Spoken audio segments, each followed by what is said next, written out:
Merci de votre fidélité au programme de Renouveau TV. Bienvenue dans votre émission Dimanche Invité. Ce dimanche, nous recevons Madame Mariam Cham. Elle est membre du Forum de Bamako, non moins consultante en médiation socio-culturelle. Madame Cham, merci d'être sur le plateau de Renouveau TV.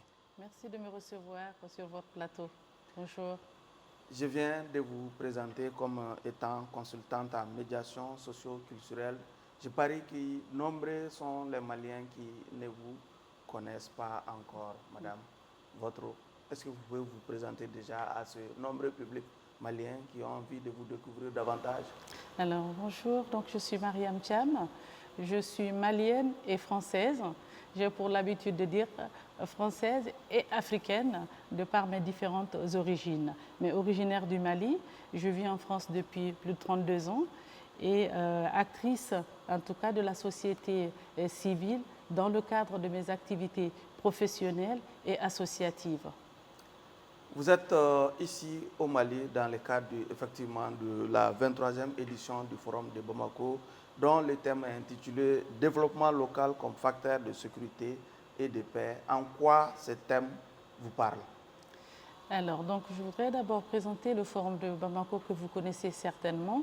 Le Forum de Bamako est dans sa 23e édition, donc la 23e année de cette rencontre annuelle autour des échanges et des discussions de haut niveau pour apporter des réponses aux problématiques qui peuvent se poser sur le continent et sur le développement des perspectives d'avenir pour notre continent africain, mais dans le reste du monde également, où les enfants du continent sont dispersés, qu'on les appelle en général les migrants, selon les sémantiques, qu'on les appelle les diasporas. C'est dans ce cadre-là que je suis un des membres fondateurs aussi, en tout cas des premières heures du Forum de Bamako. Et tous les ans, j'ai plaisir de participer aux travaux. Donc aujourd'hui... Oui, justement, quelle est la particularité de cette édition déjà par rapport aux éditions précédentes? Alors, la particularité, le Forum de Bamako a eu plusieurs champs.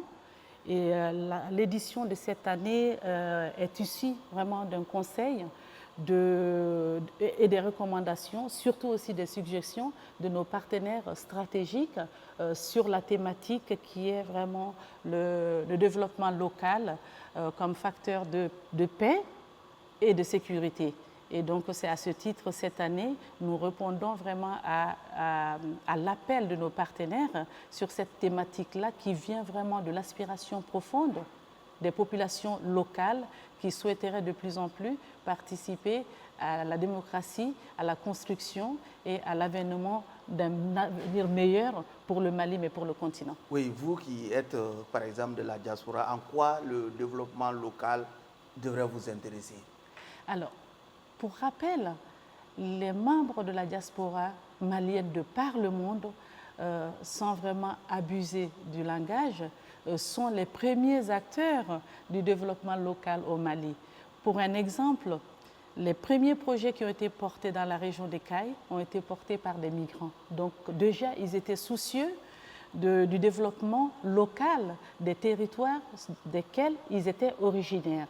Et donc quand ils se retrouvent dans un pays, quel qu'il soit, que ce soit en Afrique, en Europe, en Amérique, en Asie, le premier souci qu'ils ont, comment pouvons-nous faire pour venir en aide à nos contrées, mais surtout à nos parents restés dans nos territoires? Justement, vous, par exemple, pour être plus concret, est-ce que vous pouvez nous égrener déjà quelques exemples d'apport de la diaspora en termes de développement local au Mali, par exemple, au-delà de l'exemple que vous venez de prendre sur la région de Caille? Alors, au-delà de la région de Caille, je souhaiterais aussi évoquer un exemple d'expérience concrète à laquelle j'ai participé avec une association qui était formée aussi par des migrants ou des Maliens de l'extérieur ou des diasporas, qui s'appelait Association ADESAF, qui s'appelait Association pour le développement économique et social en Afrique francophone, qui a œuvré longtemps, je le rappelais d'ailleurs hier soir au Forum de Bamako, avec le maire Ali Dolo, de la commune de Sanga, dans le cadre de la coopération décentralisée, ce sont des associations aussi qui ont travaillé pour construire des écoles, l'école de Sobanou, des châteaux d'eau et la diversification maraîchère avec les femmes de Ireli et Tireli.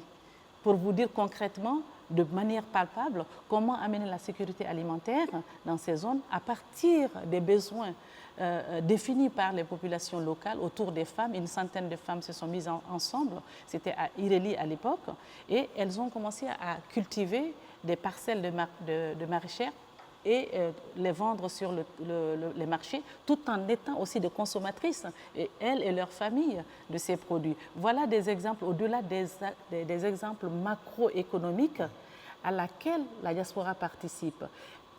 D'un point de vue compétences, transfert de compétences, partage d'expériences et transmission aussi des idées innovantes entre ceux qu'ils ont acquis à l'extérieur et justement ceux qui sont dans le pays, comment on peut travailler ensemble pour construire un avenir meilleur pour nos populations. Sauf qu'on a l'impression qu'on voit peu la diaspora au niveau du chantier de l'industrialisation du Mali, par exemple.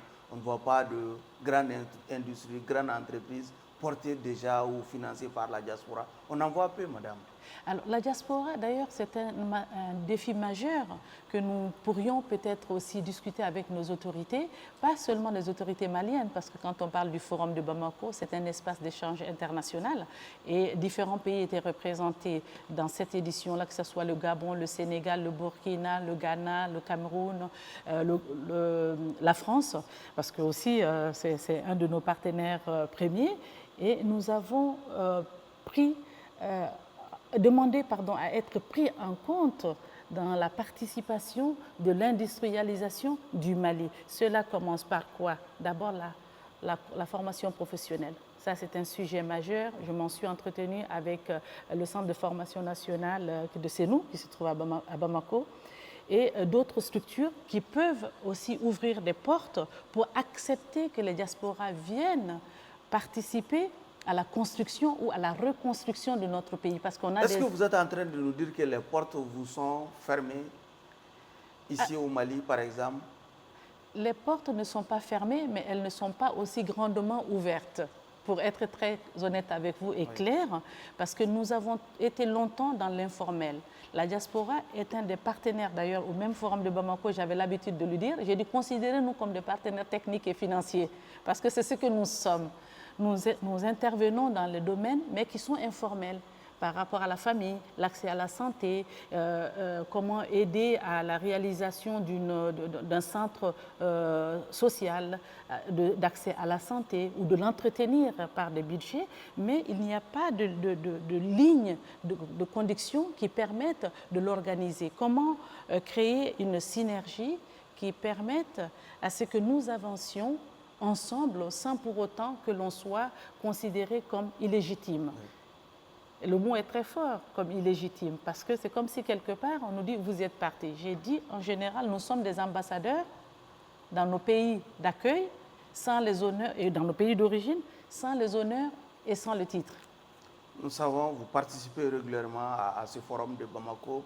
Est-ce que votre participation, si vous voulez, quand je dis votre, il s'agit de la diaspora tout entière, est-ce que votre participation apporte des changements dans les relations entre, si vous voulez, booste en tout cas ou incite ceux ou celles qui sont établis hors du Mali à venir investir au Mali, par exemple?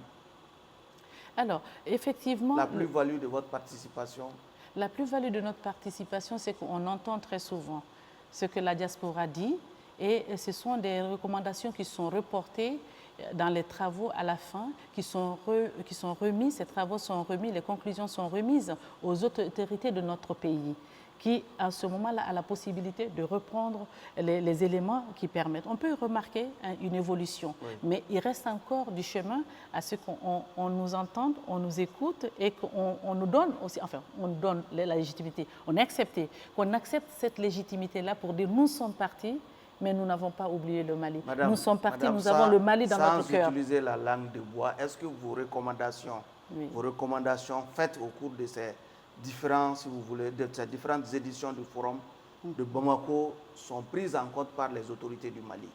Je vous ai répondu, il y a effectivement des points qui peuvent être relevés, qui sont des points qui peuvent être, pour vous donner un exemple, à l'époque, ça n'était pas encore si facile.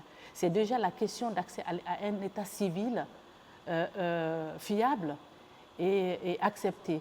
Et cela a été pris en compte dans le cadre du recensement pour le RAVEC. Il reste certes des améliorations à faire, ça c'est une chose. La deuxième, nous sommes le premier pays en Afrique à avoir créé au Mali un ministère réservé aux Maliens de l'extérieur, qui aujourd'hui est en charge de l'intégration africaine. Mais c'est très important aujourd'hui que ces Maliens de l'extérieur, ce que nous disons quand on a la possibilité de les exprimer dans un espace d'échange de haut niveau comme le Forum de Bamako, dont les conclusions sont remises aux plus hautes autorités de notre pays. On espère que de plus en plus, nos observations ou nos préoccupations soient prises en compte. L'exemple que je vais vous donner, qui me tient à cœur, quand on parle de développement local comme facteur de paix et de sécurité, dans ça, on parle de quoi? On s'adresse à la question de la population. Quels sont les besoins réels de la population? Les besoins réels de la population sont quoi? C'est l'accès à une éducation, c'est l'accès à la santé, c'est l'accès à l'autonomie financière, c'est l'accès à un habitat digne, c'est l'accès à un environnement, à un écosystème qui permette l'émergence. Donc aujourd'hui, la diaspora, de par le monde, dans les 4 coins du monde, a aujourd'hui des enfants du Mali qui regorgent de compétences, qui ne demandent qu'à être exploités ou en tout cas partagés avec le pays d'origine, tout en étant très clair en direction de ces pays qui nous ont accueillis, auprès de ces pays où on a peut-être, pour beaucoup d'entre nous, la nationalité, donc nous sommes aussi des acteurs politiques, économiques et sociaux.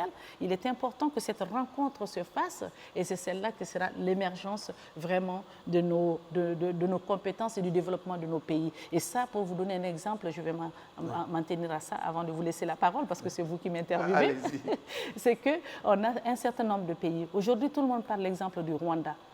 Et l'exemple du Rwanda est un exemple parfait comment la diaspora a pu être mise en contribution. D'abord les compétences, mais d'un point de vue financier, ça s'appelle le fonds Agachiro, le fonds de la dignité. Donc le fonds souverain financé par les diasporas. Donc ça veut dire aujourd'hui, moi je lance un appel à nos autorités, je lance un appel à tous les Maliens qui peuvent avoir de la richesse économique, de la richesse humaine, donc des ressources humaines. Comment travailler ensemble pour créer un fonds d'investissement de la diaspora qui nous permette d'exprimer économiquement nos initiatives, de les soutenir tout en étant dans le cadre défini par les autorités. Une autre possibilité qui est la formation professionnelle. Comment créer un cadre qui permette à ce que ces enfants, ces filles et ces femmes qui sont du Mali, qui ont le Mali chevillé au corps, de pouvoir venir exprimer, partager leur expérience avec leurs compatriotes. Ce n'est pas une demande qui soit difficilement atteignable. C'est possible et nous espérons que le message sera entendu parce que vous m'offrez l'opportunité de l'exprimer pleinement en direction de la population, mais aussi en direction de toutes nos autorités, quelles qu'elles soient traditionnelles, qu'elles soient économique, donc je parle du secteur privé, qu'elle soit aussi au niveau des autorités institutionnelles, de nous dire, venez, comment on peut faire pour sécuriser votre participation, comment faire pour vous ouvrir les portes, pour apporter aussi votre contribution à l'édification de notre Mali, le Mali que nous espérons, le Mali que nous voulons pour demain, pour nous-mêmes, mais pour nos enfants. Oui, peut-être dernière question de l'émission. Comment vous vivez déjà au niveau de la diaspora cette situation de relations tendues entre le Mali, diplomatiquement, entre le Mali et en tout cas certains pays du monde? Je veux parler de certaines grandes puissances. Alors, la diaspora c'est ce que je dis encore une fois. Est-ce que ce sujet a été débattu au cours de cette édition déjà? Absolument, nous en avons parlé. D'ailleurs, le débat d'hier soir était autour des collectivités locales. Les collectivités locales, la coopération décentralisée, aujourd'hui, qui se retrouvent être, éloignées des ambitions que les partenaires, que ce soit du nord ou du sud, du Mali, vers les autres partenaires, espèrent pouvoir maintenir. Parce que quand vous avez, dans le cadre de la coopération décentralisée, fait des réalisations, donc pour des raisons politiques que nous comprenons et que nous espérons que vont s'atténuer à un moment donné, de manière à ce qu'on puisse reprendre ces activités-là. C'est une demande. Le Mali a plus de 100 coopération décentralisée avec le monde. Et on continue à faire notre lobbying parce que c'est ça notre rôle d'ambassadeur.